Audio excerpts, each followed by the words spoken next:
Live from BBC News with Marianne Mashiri and Victoria Fritz. The granddaddy of all trade deals, President Trump holds out hope that a huge agreement between the US and China can be reached. Live from London, that's our top story on Friday, the 5th of April.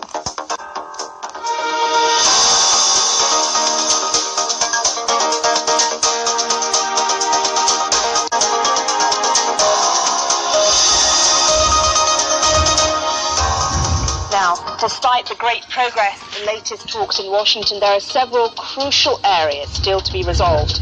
So, is an end to the trade war really in sight? Also in the programme, Boeing admit for the first time that a controversial anti-stall system was to blame for 2 crashes of 737 MAX 8 airplanes in Ethiopia and Indonesia. Also, the markets in Europe are open, and as you can see, they're looking pretty flat. Well, first it was Brexit. Now talk has turned to flex tensions. We'll be taking stock of the wordplay and the power play in Westminster with our business editor, Simon Jack. We're also going to be talking of divorce deals of another nature. The world's richest man agrees to part with his wife and stock worth over $85 billion.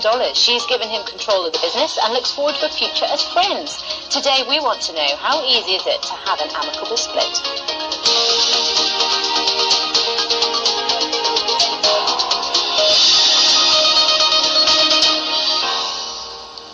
Hello and a very warm welcome to this Friday edition of Business Live. Let's get started with President Trump, because he says progress is being made at a rapid pace in talks to end the United States trade war with China. As the latest with Vice Chinese Premier Liu He got underway in Washington, he said a deal has a very good chance of happening and could be just a few weeks away. But he warned it would be difficult to let China keep trading with the US if remaining issues were not resolved. The trade war began, of course, last year with President Trump imposing import taxes on tariffs, or tariffs they're also known, on $250 billion worth of imports from China because of what he says are unfair trade practices against the United States. While China retaliated with tariffs on $110 billion of goods it buys from America. It wants all tariffs removed as part of a deal. While China sells far more to the US than the US sells to China. President Trump wants this to change, but if anything, the trade war has made it worse. The trade deficit with China jumped 11% last year to a record $419 billion. And the US is also concerned China might agree a deal but won't stick to it. US Trade Representative Robert Lighthizer has told Congress that any agreement must be enforceable. Well, China has made some concessions already, including new laws to give protection to foreign firms. But according to Bloomberg, there is a plan for 100% foreign-owned companies to be allowed to operate in all sectors by 2025. As things stand, many need to form a joint venture with a local partner.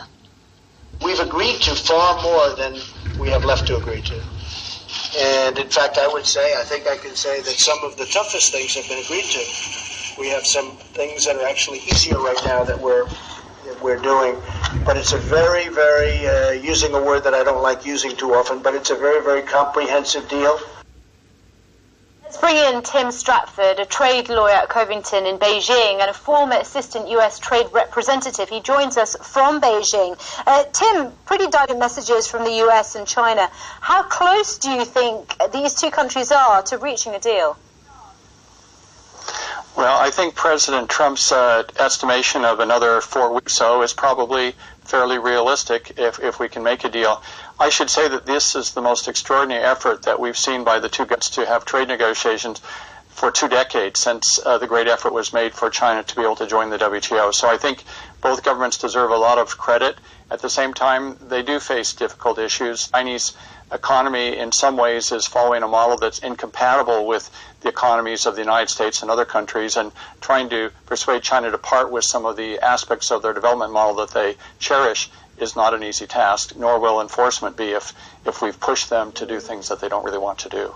How will concerns about national security and law enforcement be resolved, do you think, and addressed without undermining the progress that's been made so far and also the goodwill of these two nations? Well, those are very important questions. The current trade negotiations are not really dealing with law enforcement issues. Those are a separate track, as our national security issues. Different government agencies, different policies, and different purposes. And I think one thing that we're concerned about, the U.S. and China are recalibrating their policies in the economic field and law enforcement and national security at the same time. And we need to separate those issues out. We need to have clear rules, clear purposes, and understand that different agencies are implementing them, and then we'll be able to get a little bit more predictability in the business environment. Right now, there's quite a bit of uncertainty because of policy changes in all three of these areas. Now, there does appear to be a lot of suspicion around China's willingness to conform to any agreement if an agreement is reached. But has the U.S. met China's expectations in that regard? Well, traditionally, to be honest, when we've had trade negotiations with China, the Chinese side always wants to come up with a list of issues that they can bring to the United States, and that's only fair. But generally, the U.S. has come up with a longer list than the Chinese side has. And I think as long as the two countries can show some level of symmetry in attention to the other side's concerns and also in the enforcement mechanism that's agreed upon, I think that can be acceptable. What do you think it will take for the Americans to be convinced that this will work and be enforced? Well, I don't think that we'll know for sure until we've gone ahead, because if there is some reciprocity in enforcement, then it's always possible that the U.S. will decide that China hasn't lived up with its commitments and maybe impose more tariffs. And the Chinese side may accept that, or they may make a special effort to find some complaint they have about the United States and impose their own tariffs again. So being able to evolve into a new era where both countries are trying hard to follow principles in the way they do things, I think that will be maybe the most important challenge ahead. Tim Stratford in Beijing, thank you very much. Thank you. Let's take you through some of the other stories making business headlines now. And Samsung Electronics says it's expecting its biggest drop profits for more than 2 years. Slowing smartphone sales and lower prices for memory chips are to blame. The South Korean still expects to make $5.5 billion in the first 3 months of this year. The chairman of one of Sweden's biggest banks has resigned with immediate effect. Lars Idermark is leaving just after a week after the boss was fired over handling a money laundering scandal. This was linked to Danske Bank. Last week, Swedbank was raided over allegations of insider trading. The gender pay gap at Britain's biggest companies has widened in the past year in favour of men at 45% of the UK's biggest employers. Firms with more than 250 staff had until midnight to submit information about the difference between what they pay their male and female staff. Overall, 78% of companies had a pay gap in favour